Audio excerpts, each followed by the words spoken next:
Hi guys, welcome back to my channel. It's me, Simply Sheeta, and I cannot believe that this week is Thanksgiving. My mind is just like, wow. It came up kind of fast, but we're going to talk about Thanksgiving for a VSG patient like myself, as well as I'm going to give you guys an update as to my journey at 4 months post-op VSG. Well, I'm not exactly 4 months, but at 116 days, I'm pretty much at 4 months post-op. Welcome back to my channel.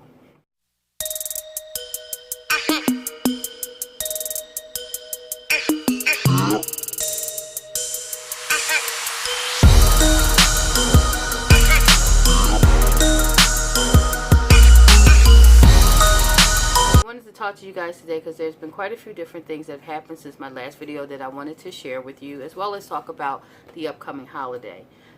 Today is Sunday, November the 25th, and we have, what, 4 days till Thanksgiving?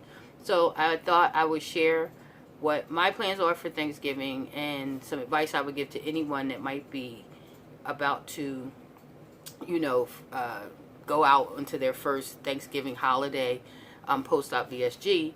Because I've actually been thinking about this even maybe months before I even had surgery, knowing that I would probably have already had VSG when the holidays came. So for starters, let me start by giving you guys my stats. I weighed myself prior to the video, and as of today, I am 258, guys, which is about 3 pounds lighter than the last video.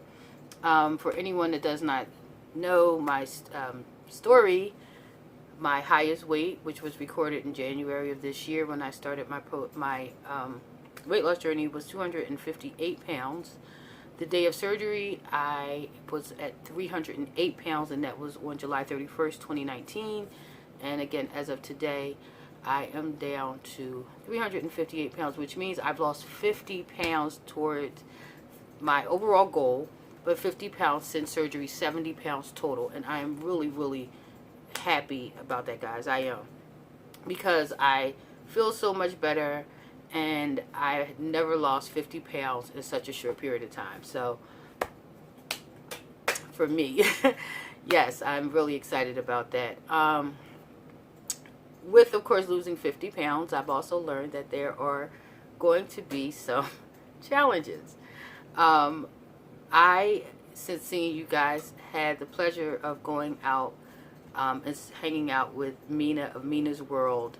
She's on YouTube. She's a VSG patient also. She's about 8 months post-op. And we had a day of hanging out. And one of the things that she said to me that struck me as kind of funny is she said, one day you're going to wake up and none of your clothes are going to fit. And Mina, if you're watching, you're right. I actually am finding myself, guys, to be without clothes now. My jeans are no longer fitting me. Well, first of all, one thing that I really am beginning, that I did not pay attention to, that I'm noticing now, is I actually had quite a few pair of 24 jeans in my wardrobe. I thought I was still getting into 22s. And I thought that these 24s that I was buying was just cut small. No, I was cut big. It wasn't the jeans, it was me. So the 24s are like hanging off. Like I can't even act like I want to wear those. Those are now in the Goodwill bag. The 22s, you know, same thing. The Fashion Nova jeans that I bought, a size 18. I bought a pair of Fashion Nova jeans, size 18, guys, a couple of weeks ago. And I probably should have gotten a 16 because even they're baggy on me. But I was glad to at least see myself out of a plus size. So that was a really big non-scale victory to finally come out of plus sizes. At the same time, I'm not quite sure what size I am right now, and I have just resolved to just wait until the spring and really go shopping and stick to sweats and tights for the rest of this winter season, at least, because it's pointless to buy clothes at this stage. Every day I put on something and it's a little bit looser, or it's hanging off of me in an unflattering way, and I just, honestly, guys, it's very bittersweet for me because I love my clothes, and I really would love to give my clothes to someone. In fact, if there's anyone in the Philadelphia area that's on a weight loss journey or that just may know someone that needs some clothes, sizes 22, 24, you know, hit me up in the comments, and I will gladly pass off these clothes, because I spend a lot of money on my clothes, and I hate the idea of just, I would rather give them to someone than have, because there's someone out there that needs them. I mean, don't get me wrong, I love the Goodwill. I do a lot of my donations through the Goodwill, as well as the Salvation Army. They do great work. But there is someone out there that might not have the money to, even that money, to go and get it. So I wish I could give it to somebody, but I'm rambling, guys. Sorry. But bottom line, my clothes don't fit. I don't have any real social commitment. So again, I already, I've proclaimed anywhere I'm going to be in tights. I just invested in like fleece lined tights, so I won't be freezing cold in freaking tights, and sweatpants, and that's just going to be my outfits until I stabilize, or I can at least, figure out what my size is going to actually be. But yeah. So guys, one of the other things that I realized, because there is good and bad, as I said, is that it is very, very easy to slip into old habits. I see people say that all the time, and I didn't quite understand what they meant until I started to really feel like dizzy and just off kilter in the mornings. For about a week, I wasn't sure what was going on. I had taken some blood work. I had blood work taken at my primary care physician's appointment, and that came back that my thyroid levels were off, and she referred me back to my endocrinologist. So I didn't know if it was the medication, but I also realized later, after looking at my bottle, I should be crushing the pills now. I guess maybe the pills weren't being absorbed in my system. I don't know, guys. I went to an endocrinologist, but I did notice that once I started doing that and getting more fluids, I think I really was dehydrated, guys. I think in the end I was also dehydrated, but that kind of got me together. But I was kind of worried for a couple of days, because I was like, what in the world is going on? So I say that to say that helped me to realize that there is never going to be a time where my old lifestyle is going to be able to really creep in before my body tells me, like, hey, did you remember that you had vertical sleeve hysterectomy? Like, seriously, I felt like I must have been, like, I forgot I had VSG, and I was quickly reminded. So yeah, staying hydrated. I'm trying to get a lot better with my pills. All of that stuff really, really, truly matters. I'm learning that this is not something that I'm just going to do for, until I get to a year or 16 months post-op VSG. This is a lifetime. This is going to be a lifetime. VSG. The question becomes, when it comes to the holiday season, how to celebrate the holidays. How am I going to get through the holidays with food and all of these classical bad behavior type days? And by that I mean days of eating upon us. What is going to be the best way to deal and to be able to stay on track with what I'm trying to do. For the most part, guys, I am not big on Thanksgiving. I have stopped being a big celebrator of Thanksgiving years back, when I just found that it was just a gluttonous holiday. I just hated the fact that it mainly was a holiday that was focused on the foods. Don't get me wrong. I love the idea of being with family. I love the idea of expressing gratitude and what the holiday is supposed to be about. But as we know, that's usually not how it turns out. Just to be, able to say that, you got with your family this time of year for traditional things is a beautiful thing. But did that come with drama? And was it the kind of day that you just felt like overwhelmed emotionally? So bottom line is, I am not a big Thanksgiving holiday person. Years ago, probably about 15 years now, I stopped celebrating the traditional Thanksgiving when I found that my daughters simply did not want to eat all of the things that were served at a traditional Thanksgiving dinner. It was just us.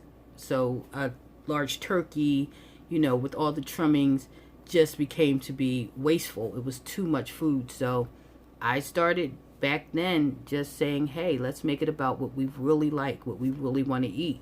So Thanksgiving for us could be pizza, it's been sushi, it's been ribs, it's been Chinese food, whatever they wanted. I would either make it or buy it, and that would be our Thanksgiving. And now, in this stage, everything is open. It's really easy to get something different because there are so many restaurants open that are serving Thanksgiving meals, or just places open, period. Whereas back in the day, everything would be closed on the holidays. So my Thanksgiving will simply consist of really me and my youngest daughter for just a few hours of the day, because she's working in the evening, as well as my oldest daughter. I have been invited to go out, but I really don't like to travel on the holidays, simply because I have this morbid fear that something is going to happen in travel during the holidays, which of course will make the holidays memorable and, just ruin your holiday. So I personally do not travel on the holidays, at least not far. If I was to travel, it would be just locally. But there are no plans to do that. What I'm going to prepare for Thanksgiving is basically seafood. My daughter and I both love seafood, of course, at this stage in VSG. Being a post-op VSG patient, I'm going for the proteins. So my menu will consist of mussels cooked in a butter garlic sauce. There will be crab legs, which are primarily for my daughter, crab cakes, which are primarily for my daughter. I will make the sides that she likes that are traditional Thanksgiving, which are macaroni and cheese. There will be sweet potatoes. There will be stuffing. There will be cranberry sauce. And these things basically are being cooked today as like a Sunday dinner that she will be able to eat off of and have up until Thanksgiving, because of the fact, again, it's just her and I eat like a child, and she can't eat it all. I will probably bake chicken at one point, at some point during the week.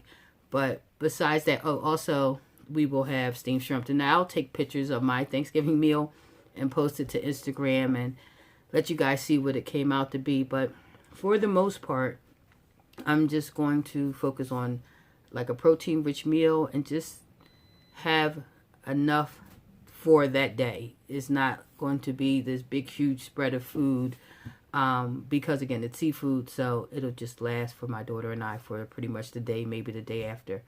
And I basically would suggest to anyone that's post-op VSG, if they haven't done so, start thinking now about what you're going to eat if you go out. If you're someone that has a large family and you go out and have dinner, think now about what you're going to have, because first of all, you can only eat so much. We're supposed to go for the proteins first, as difficult as that can be, especially when you have things like mac and cheese and stuffing and those things. That you should be looking to touch the proteins first. So trying to manage it is going to be a challenge, but at least if you prepare yourself, you can kind of know, okay, deviled eggs is a deviled egg is a thumbs up. But potato salad might fill you up too much, so kind of figure it out.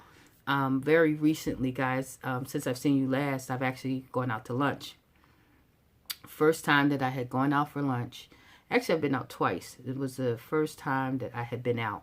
First time I went out to lunch, I went out with Mina of Mina's World. She's right here on YouTube. VSG post-op patient of about 8 months, I think. Really great person. We had such a great time hanging out. And she and I went to Ruby Tuesdays, and they allowed us to order off the menu. Now, the kids' menu. Now, my stance on that is, depending on where I go, and if it's a chain restaurant like a Ruby Tuesdays, a Applebee's, a Fridays, one of those kind of places, I will ask them if I can order from the kids' menu. I'm pretty sure they have had enough bariatric patients coming through their restaurants where they should be used to it. I do not have the card that a lot of people speak of. I never asked my surgeon for it. Don't even know if I'm going to, because, again, I don't have a problem with asking and accepting a no. If they say no, you're not allowed to order off, that's fine. But I also know that that's not something I'm going to do at every single restaurant either. Now, for Mina and I, we were fortunate. We were able to order off the menu. I had a couple of sliders and mashed potatoes. Well, I ordered a couple of sliders and mashed potatoes. I had a half a slider and about 2 spoons of potatoes. I had to bring the rest back home. But in the same token, I went out with my daughter for her birthday days later to a restaurant that may have a kids menu. I don't even know.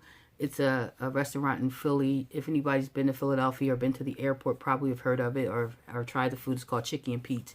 Really good food. It's kind of like a sports bar. And I'm familiar with the menu. So I knew before, even asking my daughter, did she want to go there, what I was going to get.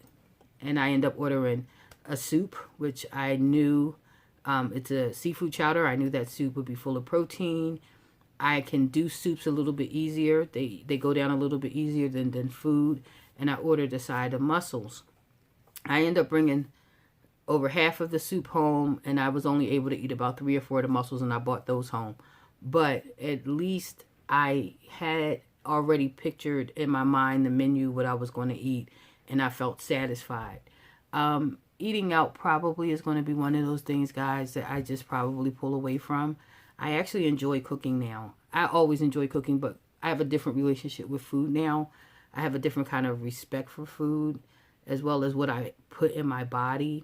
Don't get me wrong, I still eat bullshit. I do. But I would rather eat what I cook because I'm more aware of the ingredients. I'm more aware of the condition of the kitchen and how the food was prepared. When I say that, I'm more concerned about what's going in my body. So, anybody that's going out this holiday season, especially this week in Thanksgiving, where the holiday is basically surrounded by eating, go with a plan. Go with a plan on what you're going to have. And hopefully you are not one of those people that have a family that's going to be scrutinizing every single thing that you do and, everything you put in your mouth. Because this is their first time, like, seeing you post out VSG or seeing you at a family function since you've had VSG. But prepare for that also, because you know it's going to come. Again, me, I will be home. I don't have to deal with that, thank God. But that's also choice. I choose not to deal with it. And you guys know me. I do what I want to do. I really, guys, have not too much else to say today. I wanted to just touch base with you, let you know how things were, give you my updated stats. I am really, really excited about 2020 and what's to come. I am very proud of where I am right now and my weight loss journey. I have a ways to go. I'm hoping to hit the goal of 250 by the end of the year. And after that, then I'm going to be working on dropping that next 50 pounds by my birthday in June. So let's see what happens, guys. Let's see what happens. But thank you so much for watching my video. Please like, comment, subscribe, and make sure that you love yourself more every single day. This journey requires so much positive energy, guys. And if you don't start by giving yourself that positive energy, you will not be able to make it. It's really like a mental and emotional trip. Not just a journey. It's a real trip. So you can make sure that you keep on loving on yourself and don't take nobody's shit. I'll see you guys next time. Bye. People look at you strange saying you changed, like you worked that hard to stay the same. Like you're doing all this for a reason.